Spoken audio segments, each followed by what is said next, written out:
Hola, muy buenos días, bienvenidos a Frente a Frente.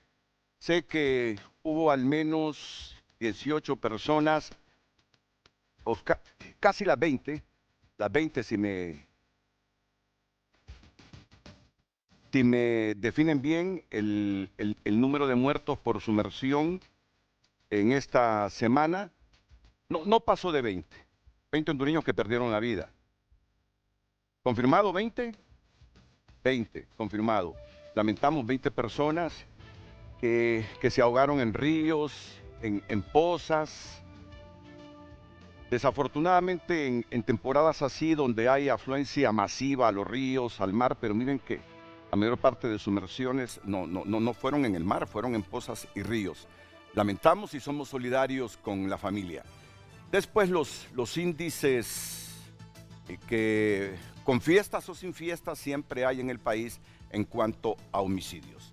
Ya buena parte de los hondureños ha regresado a las ciudades ahora a trabajar porque cada quien tiene retos personales, tiene retos familiares y hay retos colectivos para bien del país. Yo sé que esa transición después de una semana de feriado, ambientarse de nuevo con el trajín diario, con lo cotidiano, no es tan fácil, no es tan fácil. A mí no se me hace fácil. Siempre los lunes de por sí es como una carga adicional, no digamos después de 3 días de feriado que son los que he tenido. Pero por lo menos yo tuve este fin de semana con mi tiempo ya desde el domingo asociado a la lectura sobre la temática que vamos a abordar este lunes. Por lo menos ya hice la transición de volver a un lunes cotidiano y laboral. Hoy vamos a hablar de un tema que es súper importante para Honduras. Un tema que si se logra materializar el proyecto, habremos dado quizá el paso más gigantesco en el desarrollo del país. Un país si no invierte en infraestructura, si no tiene infraestructura, por muchas otras fortalezas que tenga, muy difícilmente alcanza niveles de desarrollo y consecuentemente prosperidad para su gente.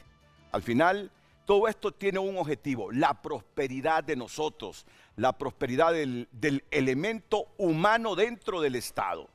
Vamos a hablar de este proyecto que ustedes lo vienen escuchando desde hace ya varias décadas en el país, pero que nunca se ha materializado. Nunca se ha materializado. Han habido soñadores en Honduras que nos han dicho, si logramos construir ese proyecto, seguro que Honduras da un paso competitivo regional y mundial hacia un logro de desarrollo, hacia estadios que vamos a ser referentes en el mundo. Pero bueno, se quedaron en sueños nomás las ideas de mucha gente. Esta vez parece que hemos dado un paso adelante, cualitativo, inmenso para lograr ese proyecto, que francamente no lo comenzaron a soñar hondureños en las últimas 2 décadas, no. Lo comenzaron a soñar otros hondureños sabios desde hace siglos. Por lo tanto, hoy, aquí en Frente a Frente, tenemos el tema del gran tren interoceánico que una al Pacífico con el Atlántico. Y para hablar del mismo, hoy contamos aquí en el estudio con el presidente ejecutivo de la Comisión del Ferrocarril Interoceánico, el ministro de la Presidencia, don Héctor Manuel Zelaya. Así que le damos la bienvenida. ¿Qué tal, ministro? Renato. Es un placer tenerlo aquí en el programa. Ha sido un placer estar aquí, invitado por usted, Renato, para poder venir a explicarle al pueblo hondureño la importancia y el peso que tiene este proyecto tan anhelado por el pueblo hondureño desde hace 170 años. ¿Sabe quién pegó un brinco en este momento? El ministro de la Presidencia. Sí. ¿Qué le pasa a Renato? No, fue un lapsus, ministro. El secretario privado de la Presidencia de la República, don Héctor Manuel Zelaya. ¿Qué habrá pasado? ¿Me habrán removido y yo no me doy cuenta? No, fue un lapso que lo acepto. Bueno, ¿qué tal de Semana Santa? Iniciamos la semana con un buen tema, con un buen proyecto, Renato, que trae bastante esperanza y sueños al pueblo hondureño. Pasamos bien la Semana Santa rodeado de familia, de mi esposa, de mis hijos, descansando, ¿verdad? Ya se puede usted imaginar una agenda tan intensa como la agenda de la Presidenta de la República y ahora mismo organizando y diseñando el plan de trabajo de esta comisión del ferrocarril interoceánico, ¿verdad? Que involucra 5 instituciones del Estado.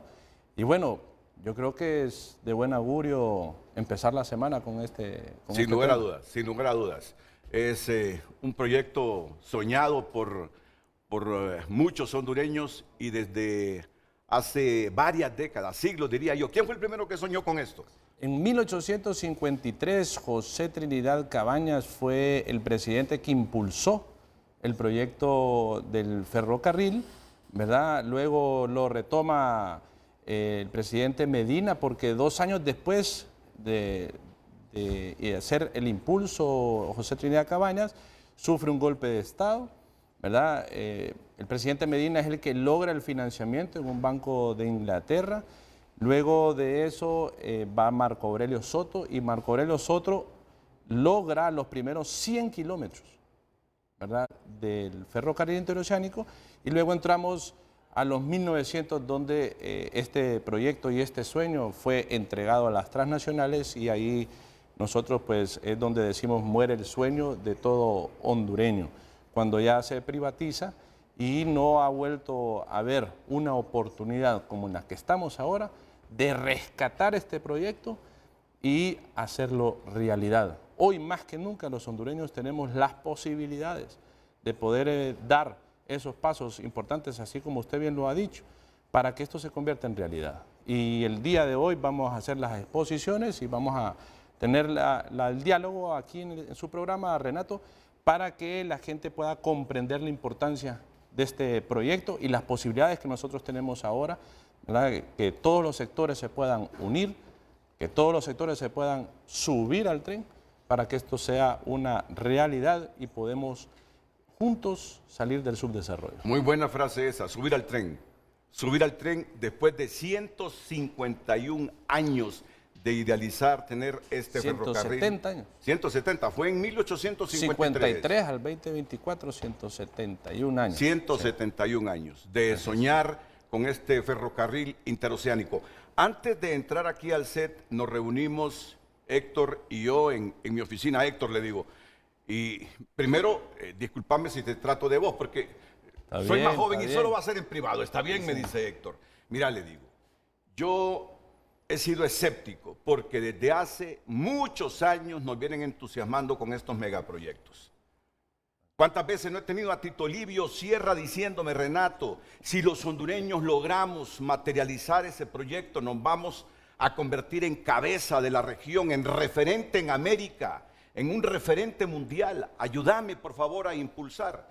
E hicimos muchos programas, pero la verdad que pareciera que nadie lo tomó en serio. Sabían que se podía hacer, que lo comenzó a soñar Cabañas, pero nadie se sentó a idealizar de manera programática qué hacer y por dónde comenzar con el ferrocarril interoceánico. Luego apareció Ortega, que iba a construir un proyecto fundamental para unir el Pacífico y el Atlántico en Nicaragua, y así hemos tenido a grandes centroamericanos con esas ilusiones y nunca se ha materializado. Y eso nos volvió escépticos. Y le digo, yo esperaría esta vez que el escepticismo se me disipara. Ya no quiero seguir acumulando como millones de hondureños frustraciones de que se nos prometen grandes megaproyectos y al final no los materializamos. Yo esperaría que esta vez Honduras haya alcanzado el punto de partida, Héctor Manuel. Bueno, depende de varios factores. Uno de los más importantes factores es que los buenos hondureños se unan al proyecto. Eso es importante. No queremos pues que esto se vea como un proyecto impulsado nada más por un sector de la población, sino que es un proyecto que va a incorporar a todos los sectores de la población, ¿verdad? El sector privado, ¿verdad? El sector público y también a la cooperación internacional. Sabemos y estamos convencidos que este proyecto no solo lo podemos hacer el Estado, no solo lo puede hacer el sector privado, tiene que ser entre todos. Y la presidenta me ha encomendado la misión de que en estos proyectos obviamente es el interés privado, ¿verdad?, de cómo pasar mercadería, carga de un punto a otro punto. Y ella me dijo, Héctor, ¿y ahí dónde está el pueblo? ¿A dónde está el ser humano en esa transacción, en ese proyecto? ¿Cómo involucramos a la comunidad en ese proyecto? ¿Cómo creamos los polos de desarrollo económico en cada uno de los sitios donde va pasando el tren? Entonces ahí es donde nosotros empezamos a velar ya, por eso hablamos del interés público, ¿verdad?, para que también el beneficio sea de la población. Y ahí es donde hay que hacer hincapié en el trabajo que ha hecho la presidenta desde el inicio del gobierno. Es organizar al Estado, hacer uso de todas las herramientas que tiene el Estado para beneficiar al público, para beneficiar al pueblo. Por eso es que se habla y se hizo la caja única para volver a organizar nuevamente las finanzas del Estado, que antes el Ministerio de Finanzas, Renato, estaba privatizado, ¿verdad? Los fondos del Estado estaban privatizados y se volvió a recuperar. Ahora mismo se está haciendo obviamente la organización, ¿verdad?, de las finanzas, transparentando las finanzas, priorizando el presupuesto, poniendo en el centro de interés de la ejecución y del accionar del Estado al hondureño. ¿Cómo se va a beneficiar? Y cuando usted ve los proyectos priorizados de la presidenta, está salud, son 8 hospitales. Primera vez en la historia de Honduras que se van a construir 8 hospitales a la misma vez, ¿verdad? Cuando usted ve que se está priorizando la construcción de centros escolares es porque se está priorizando la educación. Y cuando usted ve la inversión que se está haciendo en infraestructura, casi 12.000 millones de lempiras de inversión en infraestructura. Toda la gente que salió ahora a manejar por las carreteras en Semana Santa se dio cuenta precisamente de esa inversión que se está haciendo. Entonces, se está viendo como un Estado o el beneficio que puede obtener la población de tener un Estado fuerte, sólido, capaz de poder ejecutar, de tener agilidad y que también tenga el compromiso con la transparencia para que estos proyectos puedan ser de gran beneficio para la población en general y que no tengan ningún tipo de duda del manejo de los fondos. Sabemos que la experiencia reciente de los últimos gobiernos crea un escepticismo, crea una duda del manejo de los fondos porque han estado corruptos al frente de la administración pública. Pero ahora que están buenos hondureños, que son hondureños honestos, que están comprometidos con la población, con el plan de la refundación, que vienen desde las calles, desde la resistencia al gobierno, vienen a dar un ejemplo. Y eso es lo que hoy estamos aquí. Por eso es que hablamos que con el ejemplo, con nuestra integridad y con nuestro liderazgo vamos a hacer posible que este sueño sea una realidad. Pues aquí le mostramos, no sé si tenemos ya un mapa con los trazos. Si es posible, para terminar la presentación del tema de hoy, un mapa con los trazos de ese ferrocarril interoceánico. Bueno, aquí hablamos sobre el PCM que le da el marco legal a la comisión, okay, 08-2024. Terminemos la presentación y luego venimos con la introducción de este tema. Les quiero decir que hoy acompañan al secretario privado de la Presidencia de la República, el secretario de Recursos Naturales y el Ambiente, Luqui Medina, el secretario de Finanzas, Marlon Ochoa, el señor secretario de Defensa, José Manuel Zelaya, el secretario de Infraestructura y Transporte, Octavio Pineda. Y bueno, y hoy por asuntos personales, estrictamente personales, no nos acompaña el director de la Empresa Nacional Portuaria, Carlos Bueso. Así que atentos porque venimos con la exposición de este gran proyecto que idealiza el gobierno de la República, el ferrocarril interoceánico.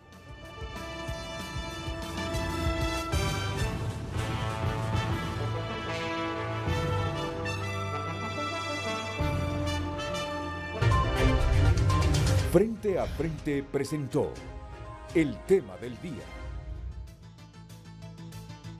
Muy buenos días, recordamos el tema de hoy. Recuerde que hay diferentes medios por el cual puede compartir su opinión a través de nuestro número de WhatsApp 9773-6065 y por supuesto estamos en todas las redes sociales como Frente a Frente HN, un gran proyecto que en 1853 lo comenzó a soñar el general Cabañas. Comparta su opinión, es muy importante para nosotros.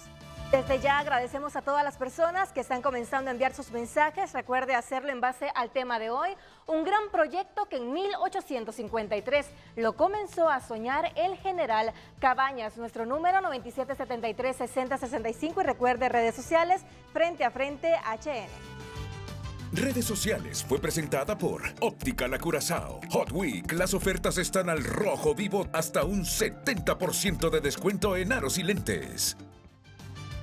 Bueno, comencemos atentos porque tenemos gráficas, tenemos mapas para mostrarles. Yo sé que eso les gusta a ustedes. El diseño de esta mega obra que ojalá que el Estado de Honduras la logre materializar y que se proyecta a un costo inicial de 20.000 millones de dólares en varias etapas. Una segunda o una última etapa que podría tardar inclusive 15 años. Esto conlleva el esfuerzo al menos de unas 3 administraciones que no interrumpan el proyecto, que se le dé continuidad. Así que vamos a comenzar con el marco legal de este gran proyecto del ferrocarril interoceánico y atento a las gráficas que yo sé que les va a entusiasmar, a hacer soñar, a idealizar ustedes un gran megaproyecto para nuestro país. Héctor. Gracias, Renato. Bueno, hablábamos del PCM 08-2024 porque este PCM es el que le da el marco legal de la constitución de la Comisión del Ferrocarril Interoceánico, ¿verdad? Donde habla que tiene independencia funcional, técnica, administrativa y presupuestaria, ¿verdad? Desconcentrada de la Presidencia de la República. Pasemos a la siguiente. La comisión está integrada por 5 instituciones. Y hago énfasis que son 5 instituciones, ¿verdad? Porque se hace valer de toda la asistencia que puede dar, en este caso, el ministro de Defensa a través de las Fuerzas Armadas, a través de los ingenieros, el batallón de ingenieros, ¿verdad? Toda la logística que puede proporcionar las Fuerzas Armadas. Se habla de las capacidades del Ministerio de Finanzas a través de su ministro de Finanzas para las negociaciones, para los financiamientos, para ubicar fondos. Se habla también del Ministerio de Recursos Naturales, con el ministro Luqui Medina, que también es el encargado de hacer todas las mediciones de impacto ambiental, social. Se habla también, ¿verdad?, que esta es la parte importante, porque ¿a qué viene a servir el tren? Viene a servir los puertos, ¿verdad? No son los puertos hacia el tren, es el tren hacia el puerto. Por eso está la Empresa Nacional Portuaria, por eso está el Ministerio de Infraestructura, porque es un proyecto que tiene que ver con infraestructura y el instituto especializado, la institución especializada en infraestructura, donde tienen los técnicos, ¿verdad?, es la CIT. Y obviamente la Presidencia de la República es la que coordina todos los esfuerzos y la Presidenta me ha honrado a mí a presidir estos esfuerzos para que nosotros logremos la misión. Pasemos a la siguiente. Cuando hablamos de 170 años, hablamos de José Trinidad Cabañas, el primer impulsor, hablamos de José María Medina, el presidente de 1867, que consigue el primer préstamo, hablamos de Marco Aurelio Soto, que logra los primeros 100 kilómetros, y luego a donde muere el proyecto y el sueño cuando se entregan a las transnacionales, se dan concesiones, y la presidenta dice, pongámosle punto final a 170 años de corrupción, ¿verdad? Solo déjame destacar esto, por favor. 1853, José Trinidad Cabañas, presidente de Honduras, fue el primer impulsor de la idea de un ferrocarril interoceánico, proyecto truncado a raíz de un golpe de Estado en el 55 de ese siglo. Luego prosigue José María Medina, que firmó un decreto que promovería la construcción del ferrocarril interoceánico con financiamiento del Banco de Inglaterra. Luego Marco Aurelio Soto, que releva a los implicados en el fraude del ferrocarril, construye algunos tramos adicionales. ¿Qué tramos construyó la administración de Marco Aurelio Soto?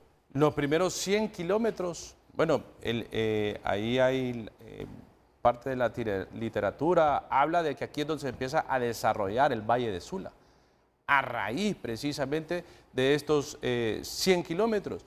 Y en los 1900 es cuando se dan las concesiones y se entrega a las transnacionales, y ahí muere prácticamente el sueño de los hondureños de tener un ferrocarril. Pero ese es el puntito que yo quisiera que se quedara grabado, internalizado en los hondureños. Este hondureño José Trinidad Cabañas, que fue el gran impulsor donde surge la idea de este ferrocarril interoceánico. Muy bien, continuemos. Pasemos a la siguiente. Ahora bien, en estos 170 años, Renato, ¿qué es lo que ha cambiado? ¿Cuál es la diferencia?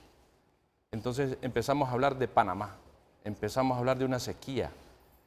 El problema que está teniendo el canal de Panamá no es un tema de tráfico, no es un tema de una pandemia, no es un tema de logística, es un tema del cambio climático, y hasta la fecha nadie ha podido retroceder en el cambio climático. Ellos reducen el volumen de la carga de las mercancías y reducen el calado de los buques a 13.41 metros el calado. Entonces, en base a eso, han empezado ahora los intereses a ver quién puede construir un complemento, no la competencia, un complemento al canal de Panamá. ¿Quién de los demás países de Centroamérica puede venir a ayudar a aliviar este tráfico? Pasemos a la siguiente. Lo soñó Nicaragua. Lo soñó Nicaragua, Claro. hace poco con Daniel Ortega, pero no han podido Los medios de concretarlo. comunicación hicieron eco de esto. El Economista dice, el canal de Panamá como medida extrema tendrá que limitar el tránsito de buques. El New York Times dice, una sequía afecta el canal de Panamá y el comercio internacional lo resiente. El País dice, la falta de agua deja 134 buques atascados en el canal de Panamá. New York Times, Estados Unidos, El País de España, CNN dice, y esto es importante, severe drought is affecting the Panama Canal. That's not a good sign for supply chain. Quiere decir que no es una buena señal para el comercio internacional de carga. Y Expansión TV habla que hay problemas en el canal de Panamá. ¿Qué está pasando en la única ruta marítima global de agua dulce? La única. Pasemos a la siguiente. Aquí es un pequeño video de cómo funciona el canal de Panamá. Yo creo que usted bien sabe cómo es las esclusas, ¿verdad? Cómo funciona. Es agua dulce que se está trasladando para que el buque pueda pasar al lago de Gatún, y se gastan alrededor de 55 millones de galones cada vez que pasa un barco. Es agua dulce que se echa a perder al mar y no se puede recuperar. Y ahí es donde viene el problema de la sequía. Pasemos a la siguiente. Entonces, nosotros empezamos a decir, ¿qué es lo que tiene Honduras actualmente? Honduras tiene Puerto Cortés, tiene Puerto Castilla, tiene el puerto de Necán, tiene el canal seco terminado de 95.87 kilómetros y, ojo, el corredor agrícola.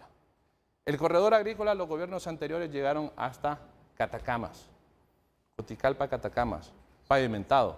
La presidenta de la República lo está conectando con Danlí. Y va a ser el próximo gobierno, que estamos seguros que va a ser de Libre, ¿verdad? Que va a ser desde Danlí hasta Choluteca. Pero desde ahora nosotros estamos haciendo los diseños, ¿verdad? Los estudios. Vamos a dejar exactamente todo listo para que el próximo gobierno solo venga a ejecutar y terminar el corredor agrícola, que son 634 kilómetros. Ya se imagina usted conectando Puerto Castilla, que hoy no tiene ningún tipo de conectividad, que va a venir a ayudarle a Puerto Cortés. Y luego tenemos el corredor turístico, que usted bien sabe que hace 2 meses el Banco Centroamericano nos aprobó 600 millones de dólares para terminar desde La Barca hasta La Ceiba el corredor turístico. Y va a ser el otro gobierno de Libre que termine Ceiba-Trujillo. Y con eso vamos a dar concluido que el Puerto Castilla tiene su conexión y su conectividad para que toda la carga terrestre ya no tenga que venir hasta Puerto Cortés, sino que viene desde Nicaragua, desde Costa Rica, y puede de un solo irse a Puerto Castilla y pasar por todo el corredor agrícola. Pero esta es carretera, ¿no? Todo esto es carretera, ¿verdad? Así es. El ferrocarril, esa es otra cosa que ya vamos a explicar. Ya esto anaranjado, estos son carreteras del corredor turístico. Todo derivado de, Así es. de aquí, de puerto este de puntito, Amapala. desde Amapala, desde Entonces, la isla del Tigre. ¿cómo conectamos los puertos? Entonces tenemos los corredores logísticos. Pasemos a la siguiente, ¿verdad? ¿Cómo convertimos a Honduras en el centro logístico de carga en Centroamérica? Y esta diapositiva, perdón, yo le llamo las venas y las arterias de Centroamérica, todas van a llegar a Puerto Cortés. Y mire aquí, Renato, vacío. Y mire aquí, no hay ninguna conexión. Entonces lo primero que nosotros tenemos que hacer antes de construir el tren es empezar a conectar Puerto Castilla para que toda esa carga que viene a dar a Puerto Cortés también sea aliviada en Puerto Castilla. Y los números dicen que casi el 27%, según los últimos estudios, se puede lograr tener en Puerto Cortés de la carga de Centroamérica, ¿verdad? Que pasa por Honduras. Usted ve, El Salvador se suple por Puerto Cortés, Guatemala también tiene Puerto Barrios, pero tiene también acceso a Puerto Cortés, Nicaragua también. Entonces hay una gran importancia de Puerto Cortés, pero hoy por hoy Puerto Cortés está a unos niveles tan altos de tránsito que ya necesita modernización y ampliación. Y si a nosotros a esto le vamos a venir a sumar que le vamos a meter mucho más tránsito, mucho más carga, entonces es importante y de prioridad nacional ampliar y modernizar Puerto Cortés. Pasemos a la siguiente. Volvemos entonces al problema de Panamá, ¿verdad? 13.41 metros el calado. Miren cuánto tiene en Puerto Cortés. 14 metros. Miren cuánto tiene Puerto Castilla. 35. Miren cuánto tiene Amapala. 28. Y miren los demás puertos. 11, 5, 7, 12, 13, 10. No tiene competencia. Puerto Limón en Costa Rica con 14 metros y Puerto Colón en Panamá también con 14. Puerto Cortés, Puerto Castilla, pueblo hondureño, Puerto de Amapala no tiene competencia en Centroamérica. Estos dos no tienen. Puerto Castilla hasta 35 metros, Amapala hasta 28 metros. No tienen competencia. Ninguno de los dos encuentra competencia en el resto. No tiene competencia. Entonces, cualquier inversionista que ve estos números dice, Honduras es el lugar donde hay que tener la inversión. Entonces, cuando nosotros hacemos estas evaluaciones y estos análisis, Renato, nos salimos de aquel esquema y de aquella discusión que quién es el país que más baja impuestos, que quién es el país que más le da prebendas a la inversión extranjera, y empezamos a ver a dónde más le interesa al inversionista invertir hoy para que mañana no le salga más caro invertir. Porque los que hoy se metan a invertir a Honduras les va a salir con mucho más beneficios que dentro de 10 años que ya tenga un gran problema Panamá. Pasemos a la siguiente. Porque lo de Panamá es de franco deterioro anualmente, ¿no?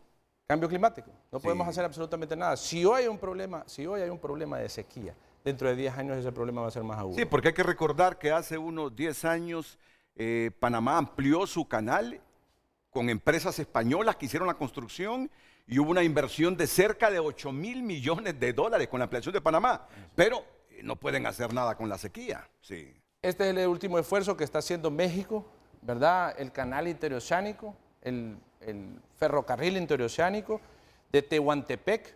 Cabe destacar en esto, Renato, que esto fue construido 7 años antes del canal de Panamá, ¿verdad?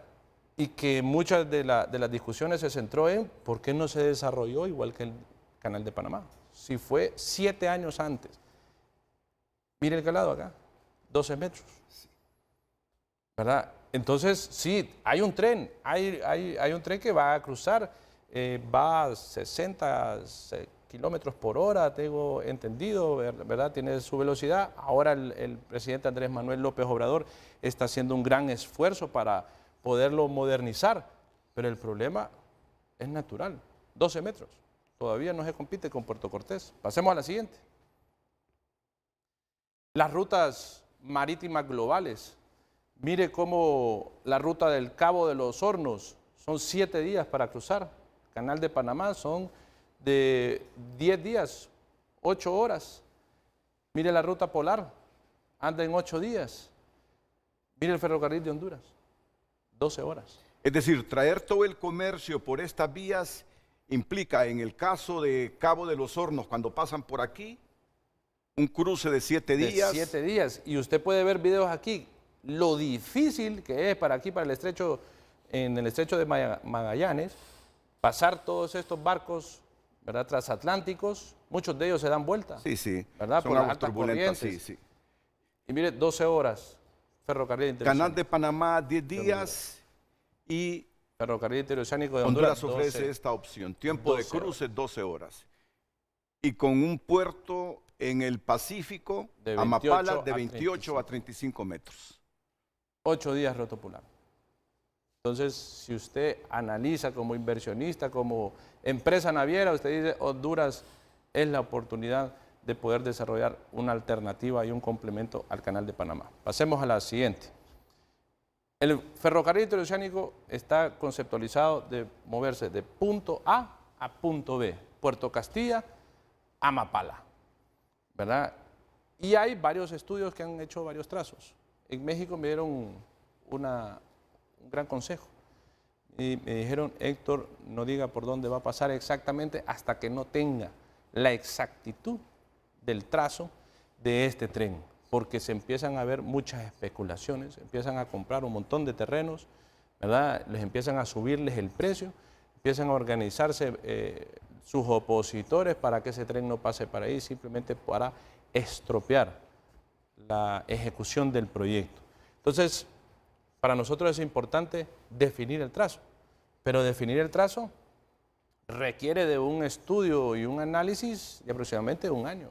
Esto es imaginario, que la ruta va a ser por este sector, cruzar el territorio hondureño, es cierto. Ese es el proyecto, pero específicamente todavía no está definido esto. Todavía no está definido. Pasará por este municipio, O por sea, el otro de Olancho, por el otro de... Es importante modernizar, ampliar los puertos, ¿verdad? Porque, le voy a poner un ejemplo. Hagamos caso y cuenta que esto es un edificio de 20 pisos, ¿verdad? Pero el edificio no tiene elevador, tiene gradas. Y usted hace un edificio con un elevador y el elevador es el tren. Va a valer más su edificio con elevador que sin elevador, ¿verdad? Entonces lo que nosotros estamos haciendo es que toda esa carga que va de punto A a punto B pueda llegar en el menor tiempo posible. Eso le va a abaratar los costos a las navieras, le va a abaratar los costos a la industria, ¿verdad? Y lo que dice la presidenta, bueno, pero ahí entonces estamos hablando entre privados.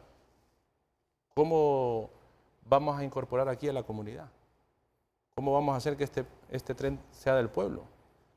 ¿Cómo vamos a hacer que este tren venga a beneficiar a la población? Entonces empezamos a hablar de polos de desarrollo. ¿Por dónde va a pasar ese tren que va a generar desarrollo en los sitios donde se vayan haciendo estaciones? Ahí es donde el proyecto, ¿verdad?, se pone interesante. Y me imagino que se busca una geografía que resulte más fácil para el ferrocarril, ¿no? No más del 1.5% el 1.5 de grados de inclinación puede tener el tren, no más de 1.5. Ni para inclinación para arriba, ni para abajo, ni para un lado, ni para el otro. Tiene que ser prácticamente muy recto el andar del tren. Entonces, ahí es donde se involucra, obviamente, hacer túneles, ¿verdad? Buscar la mejor ruta. Por aquí, por Olancho, pasa Sierra de Agalta. Es muy montañoso, ¿verdad? Pero se tienen que buscar la mejor alternativa por dónde debe de pasar el tren, ¿verdad? Porque eso le va a venir a definir a usted la velocidad del tren. Y esa velocidad se traduce en costos, ¿verdad? O sea, porque si nosotros venimos y tenemos un tren de 80 kilómetros por hora, pues se va a tardar mucho más tiempo para llegar a uno que se va a tardar en menos tiempo con 100 kilómetros por hora por 120 kilómetros por hora. Diseñar todo esto les corresponde a ustedes porque quiero ver las funciones que tiene la CONFI, la Comisión Nacional del Ferrocarril Interoceánico. Entonces veamos, a ver, le hablaba yo el ejemplo del elevador. El elevador entonces que usted va a hacer para el edificio va a ser para 4 personas, va a ser para 5, va a ser para 10, va a depender del piso. ¿El tren de qué va a depender? Del puerto. Va a depender del puerto que se construya aquí en el puerto de Amapala, porque si el puerto de Amapala va a tener un movimiento de 1000 contenedores, de 10.000 contenedores, entonces desde ahí usted dice, bueno, yo voy a manejar aquí 10.000 contenedores, entonces el tren tiene que tener la capacidad para poner esos 10.000 contenedores en otro punto. Eso marca qué tipo de tren, qué tipo de rieles, cuál es la longitud del tren, cuántos vagones tiene ese tren. Todo eso lo definen los puertos. Entonces necesitamos hacer los estudios de los puertos que ya otros gobiernos lo han hecho, ¿verdad? Y han quedado engavetados. Por eso es que uno cuestiona qué se ha hecho en todas esas inversiones, préstamos, ¿verdad? Parece que fuera como un negocio de gobierno a gobierno volver a sacarle dinero a la comunidad internacional, sacarle dinero al BID, al Banco Mundial, a Estados Unidos, a Japón, para hacer estudios, se los dan a los amigos para que hagan los estudios y luego los meten en una gaveta y ahí terminó todo.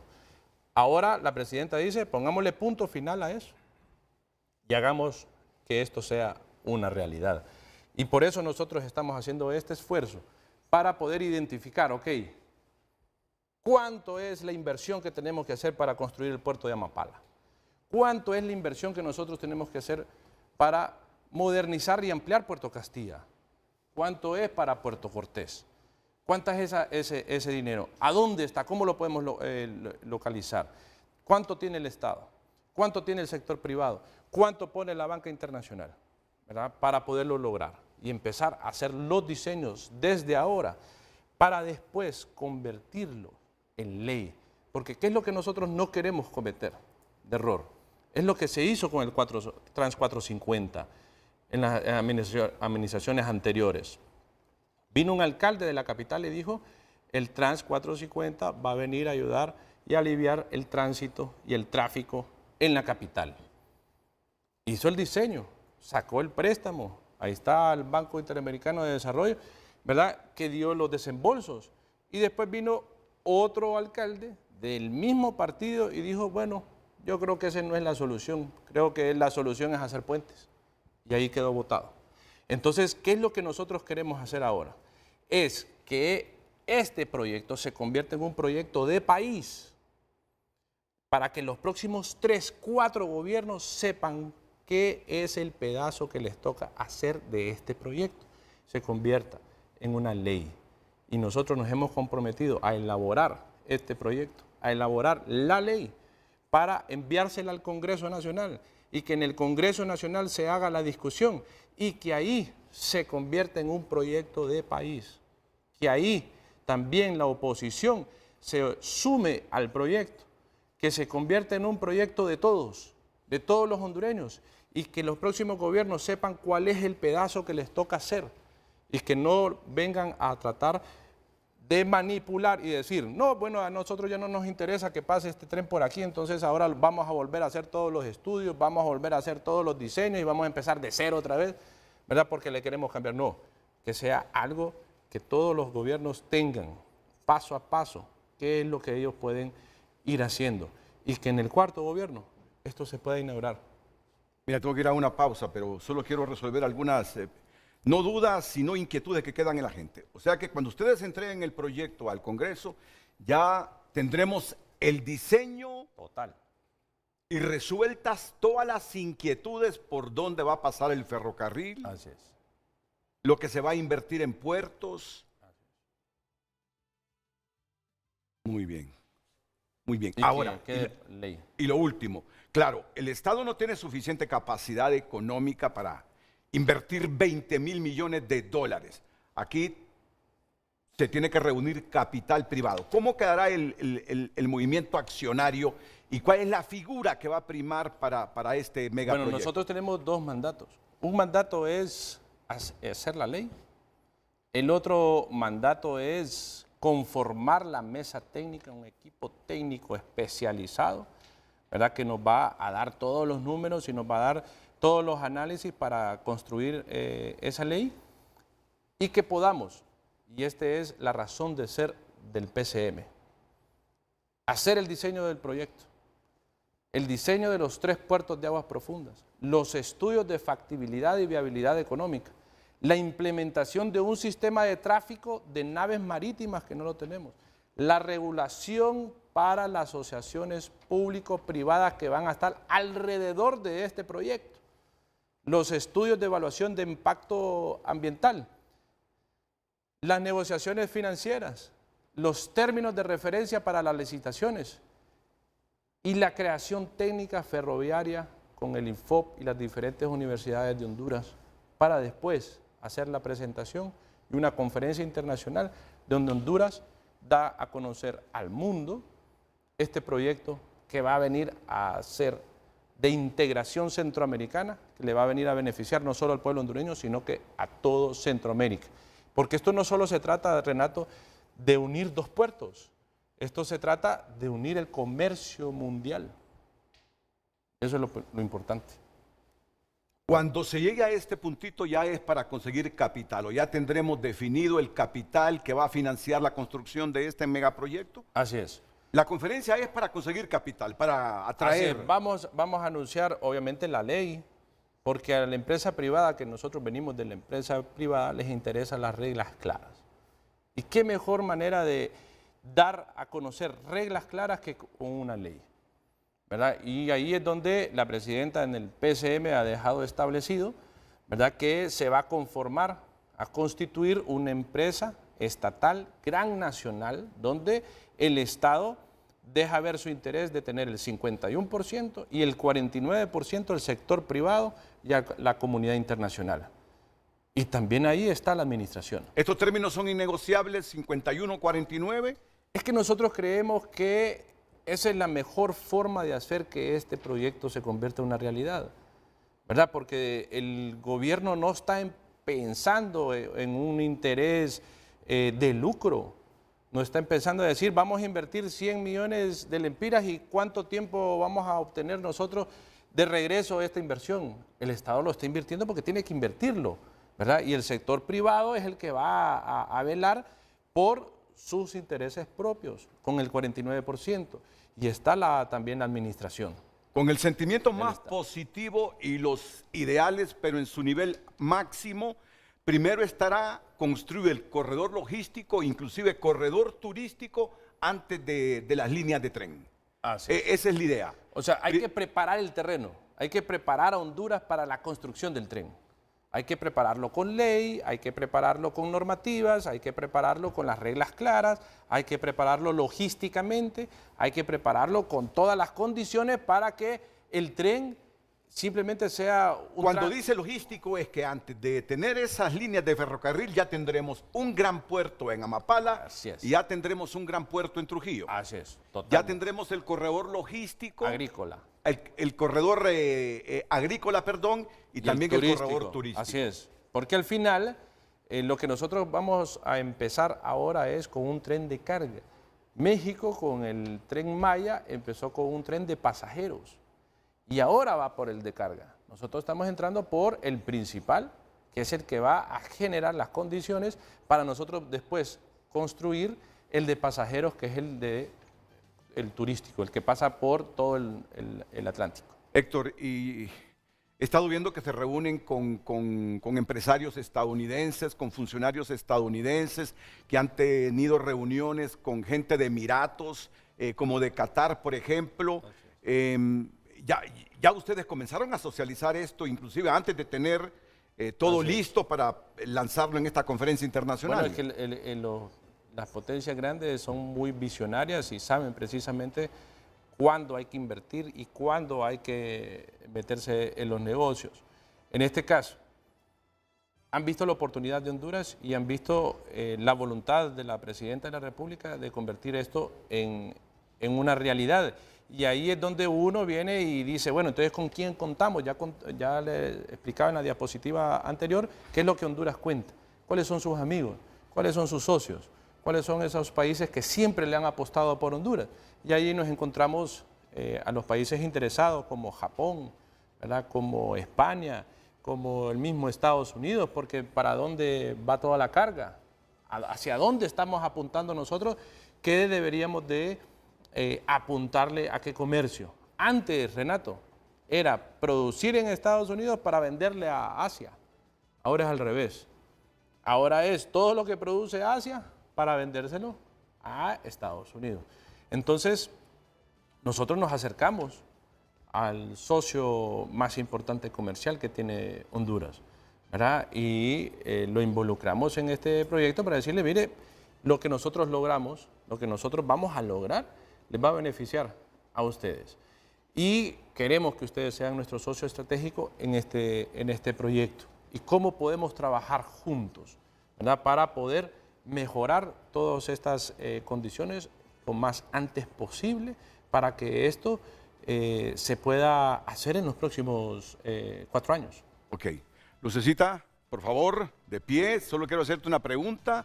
¿Cómo está el movimiento en las redes? Yo voy midiendo el éxito de los programas. Es que hoy no se trata tanto del éxito del programa, porque el primer deber de uno es mantener las audiencias y mejorarlas. Pero esto trasciende el objetivo primario de uno, porque se trata de un megaproyecto de país, de un proyecto que si lo logramos materializar, haremos dado un paso cualitativo y cuantitativo de enormes dimensiones. ¿Cómo está el volumen de mensajes del público? Muchas reacciones, licenciado, a través de nuestra cuenta de X. Y por supuesto, bueno, ahorita podemos darle lectura a algunos mensajes. No, hasta después de la pausa. Ok, pero hay muchos mensajes, vamos a darle lectura. ¿Qué percibes? ¿Optimismo? ¿Escepticismo? ¿Qué percibes en los mensajes? Hay siempre personas que son escépticas ante algunos cambios grandes. Pero es natural, es natural. Claro que sí, natural. Y también hay personas que están motivadas y entusiasmadas también, por supuesto. Muy bien, eso me interesa. Y yo le digo a Héctor aquí, Héctor, ¿en qué se diferencia lo que ustedes están planteando hoy con lo que hemos escuchado en el pasado de estos grandes megaproyectos de nación y que no se han materializado? ¿Por qué yo debo tener certidumbre y optimismo de lo que tú me estás planteando y a nombre del gobierno es posible hacerlo? Bueno, la decisión firme de la Presidenta de la República. Eso es lo más importante. La conformación de la comisión, ¿verdad? Que le da peso, ¿verdad? Yo le llamo que son el Dream Team de la Presidenta, ¿verdad? En esta comisión, que van a lograr ejecutar este proyecto en el menor tiempo posible.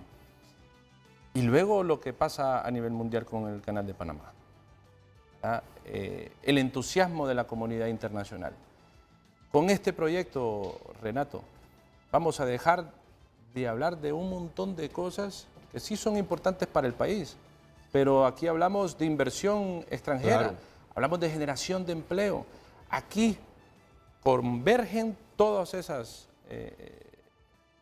inquietudes y problemas que Honduras tiene. Si nosotros nos enfocamos en este proyecto, vamos a sacar a Honduras adelante y lo vamos a sacar de la pobreza. Y yo te digo algo, por mis años de experiencia en esto, también es bueno que paralelo a esto, a la inversión y a las grandes necesidades del comercio internacional, ahora que están viendo cómo se reduce la capacidad técnica del Canal de Panamá por los factores que tú ya has mencionado, que no nos olvidemos siempre que también se atrae los capitales mostrando Estado de Derecho, ¿verdad?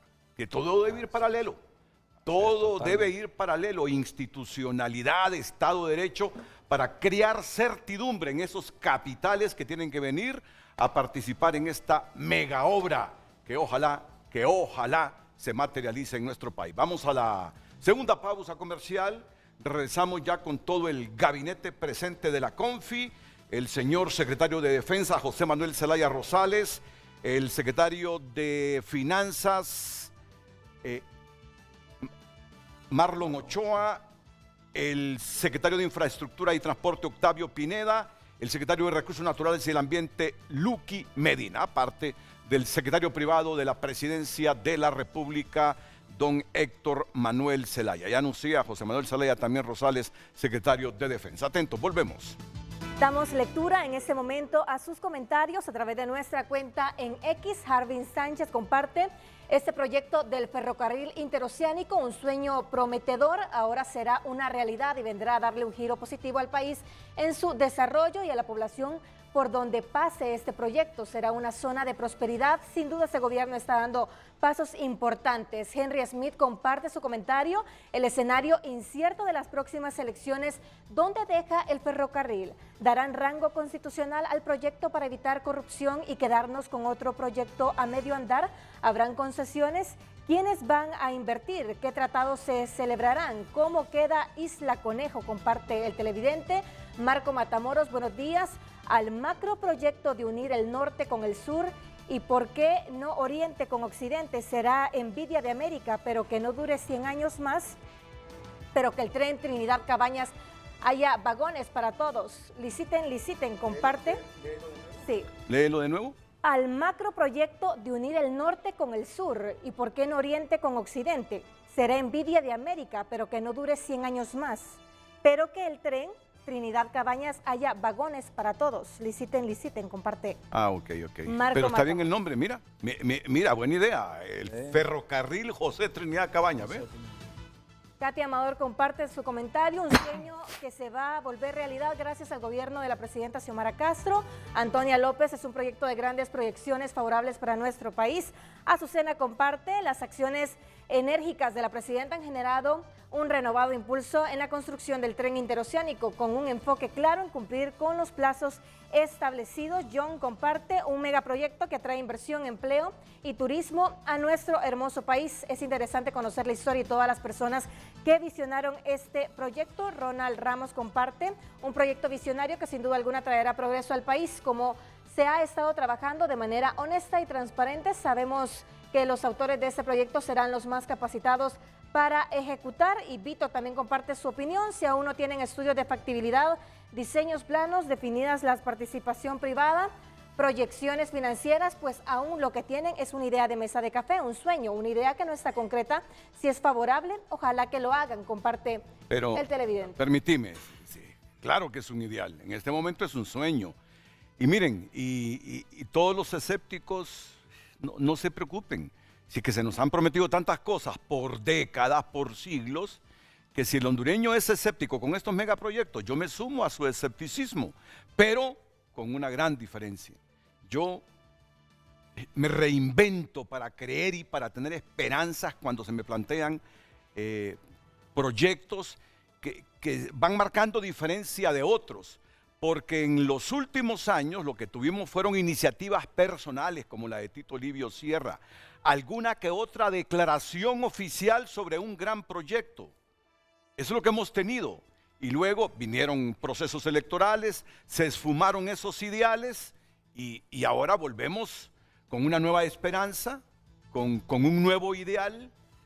Por eso le preguntaba yo a Héctor Manuel, ¿en qué se diferencia lo que nos han planteado otros de lo que tú, a nombre del gobierno, estás planteando hoy de este ferrocarril interoceánico? Bueno, una respuesta de un minuto para cerrar la sección. Para ser claros, hay estudios.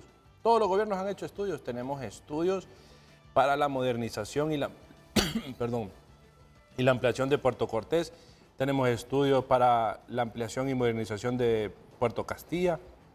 Tenemos estudios para el puerto de Amapala, para el mismo tren interoceánico, para los puertos secos, ¿verdad? Tenemos estudios para todos. Lo que pasa es que son de muchos años anteriores. Hay que actualizarlos. Esto no es un invento. No es que es una idea o un sueño, no. Podemos partir de esos estudios. No, claro. Podemos empezar a gestionar a raíz de estos estudios, pero hay que ser responsables, hay que actualizarlos, hay que involucrar a todos los sectores, a la empresa privada. Yo estuve en comunicación con Daniel Facusé de la Asociación de Maquileros, con el compañero y amigo Karim Cubaín, ahora recién electo de la Cámara de Comercio de Industrias de Cortés, para poder platicar, irles a hacer la presentación, ¿verdad? Y que se logren subir al tren de la transformación de Honduras. Como les hemos dicho, esta Corporación Nacional del Ferrocarril Interoceánico, CONFI, que fue aprobado con un PCM recientemente, ya está publicado en la Gaceta. En la Gaceta la conforman 5 instituciones del Estado: infraestructura y transporte, recursos naturales y el ambiente, la Secretaría de Defensa, finanzas, ¿se me queda alguien? Y la portuaria. Ah, y la portuaria. Y la portuaria. Aquí tienen a 4 titulares, más la representación del Ejecutivo en el secretario privado de la Presidencia. Comienzo con Marlon Ochoa. Marlon, estamos hablando de un gran proyecto, de un tremendo proyecto, de un proyecto que puede ser el parteaguas del país, puede ser el punto de partida del país. Muchísimas gracias por la invitación, Renato. Es un gusto estar acá hablando sobre todo de este proyecto que, como usted bien indica, es el proyecto de inversión más grande que se ha planteado en toda la historia del país. Me gustaría añadir dos o tres puntos sobre lo que se ha expuesto acá, ¿no? ¿Por qué este proyecto se presenta en este momento y qué se diferencia a los momentos anteriores, no solo del siglo XIX, sino que incluso del siglo XX, en donde se ha planteado como idea o como sueño, como decía el espectador ahí en Twitter? Primero, como bien apuntaba el secretario privado de la presidenta, tenemos un contexto completamente diferente al que hemos tenido desde 1914, que se fundó el Canal de Panamá. Desde 1914 nunca había habido una crisis tan grave en el canal, ¿no? Y es una crisis que no comenzó este año, sino que comenzó en 2020, más o menos, y que también abre nuevas posibilidades para que otros países como Honduras desarrollen sus proyectos de conexión entre el Atlántico y el Pacífico. En segundo lugar, y este es un factor que ha estado presente a través de toda la historia de nuestro país, pero que ahora se vuelve más evidente precisamente con la crisis del Canal de Panamá, y es que tenemos, Renato, el puerto con el calado más profundo, no solo de Centroamérica, sino que desde Canadá hasta la Tierra del Fuego. Hablas de Trujillo. Que es Amapala. Ah, bueno, pero en Trujillo todavía es... En el Pacífico. Ah, en el Pacífico, Pero en el sí. Pacífico Sí. no hay ninguna otra parte del Pacífico que tenga el calado de Amapala, que se proyecta en 28 metros. Y para comentar un tema que mencionaban hace un rato, pienso yo que el proyecto, al menos en su concepción, estamos en la fase de preinversión, ¿no? En su concepción, ya ha superado algunos errores que han ocurrido en el pasado, y hablo de los intentos de hacer un tren en el siglo XIX, ¿no? ¿Cuál fue uno de los errores fundamentales en todos esos intentos? Sobre todo desde José María Medina, pero también pasando por Marco Aurelio Soto, y después cuando se concesionaron las bananeras, precisamente eso, que el gobierno, que el país no tenía control sobre el desarrollo del ferrocarril interoceánico, y pasó como sucedió en Panamá, ¿no? Desde 1914 hasta 1997, Panamá no controló su ferrocarril. En este PCM, aprobado por la presidenta en Consejo de Ministros, se instruye a que en los esquemas de financiamiento, que pueden ser a través de la ayuda de países cooperantes, que puede ser a través de la participación del sector privado, que puede ser también con financiamiento público, se salvaguarde el 51% de capital accionario para el sector público. Es decir, que el Estado hondureño, en representación del pueblo de Honduras, no pierda control ni soberanía sobre este proyecto estratégico, a pesar de que obviamente nos interesa y necesitamos el apoyo de otros países e incluso también del sector privado, ¿no? Interesante. Señor secretario de la Defensa, Héctor Manuel Zelaya. José Manuel Zelaya, me disculpan. José Manuel Zelaya, son los años, son las células. José Manuel, Héctor Manuel. Y Y lo anunciamos en un momento muy importante, la ratificación del Tratado del Bicentenario por parte del Congreso Nacional de la República. Correcto. Tratado que esencialmente nos dice que Nicaragua reconoce tener frontera con nosotros en el Golfo de Fonseca, indistintamente de si El Salvador más temprano o distante de este momento lo hace. Pero ese es un punto de partida. Si bien ya la sentencia de La Haya nos permitía salir al Pacífico, ahora es un país centroamericano que no reconocía ser fronterizo con Honduras, que dice, sí tenemos frontera ahí y Honduras tiene tanto para que pueda salir con embarcaciones a mar abierto. Qué buen momento para un anuncio como este. Correcto, Renato, gracias. Si me permite, claro que sí. Previo, quiero felicitar a todos los miembros de las Fuerzas Armadas durante los operativos de CONAPREM en Semana Santa, que lograron más de 1.300 patrullajes terrestres, 200 patrullajes marítimos, dándole seguridad a toda la población que se movilizó, más de 20 sobrevuelos, sofocando más de 90 incendios forestales. Así que mi reconocimiento para todos los miembros de las Fuerzas Armadas de Honduras que durante esta Semana Santa estuvieron al servicio de toda la población hondureña. Y en efecto, Renato, como usted bien lo dice, hace 2 o 3 semanas el Congreso Nacional ratificó ese tratado.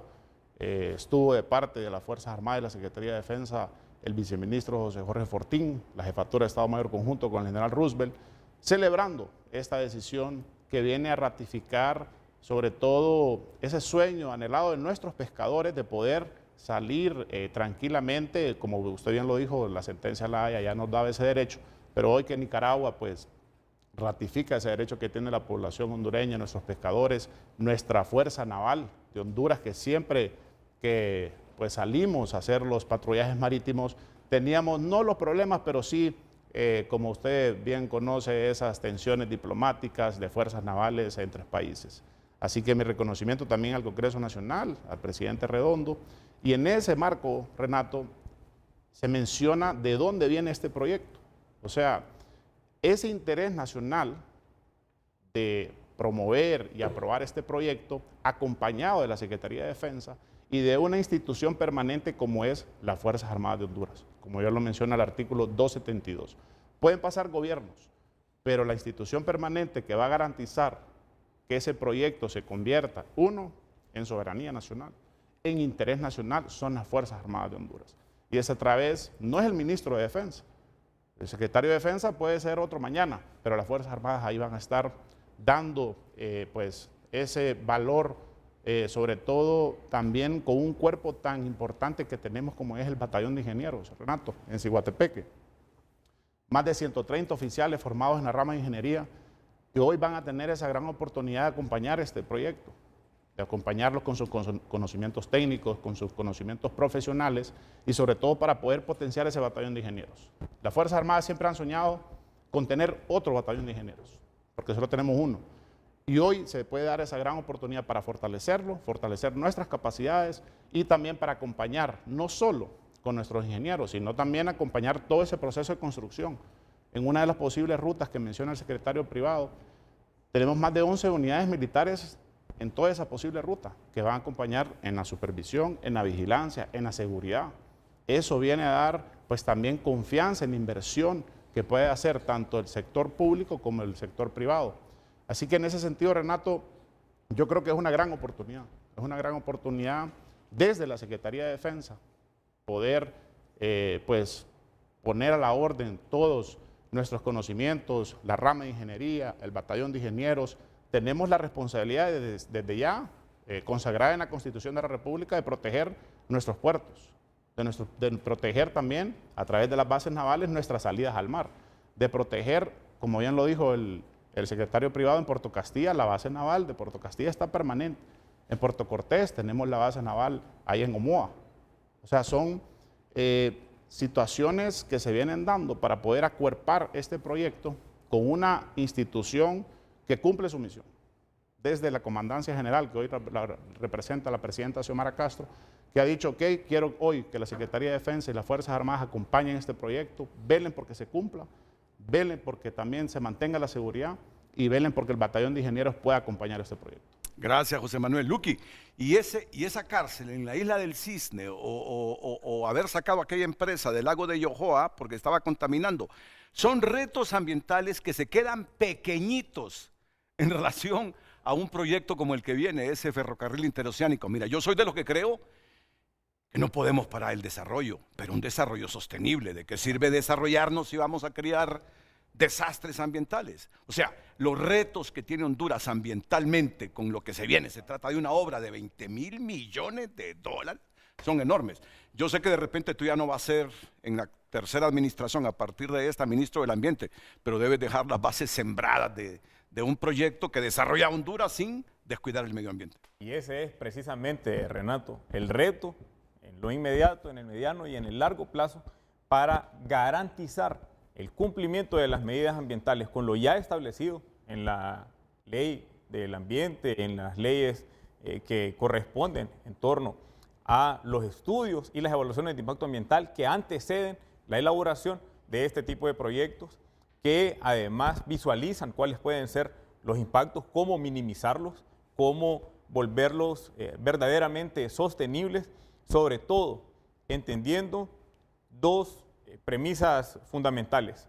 La primera es que el país es sumamente montañoso. Al ser sumamente montañoso es altamente productor de agua o captador de agua, y además que poco más del 27% del territorio nacional está dentro del régimen de área natural protegida.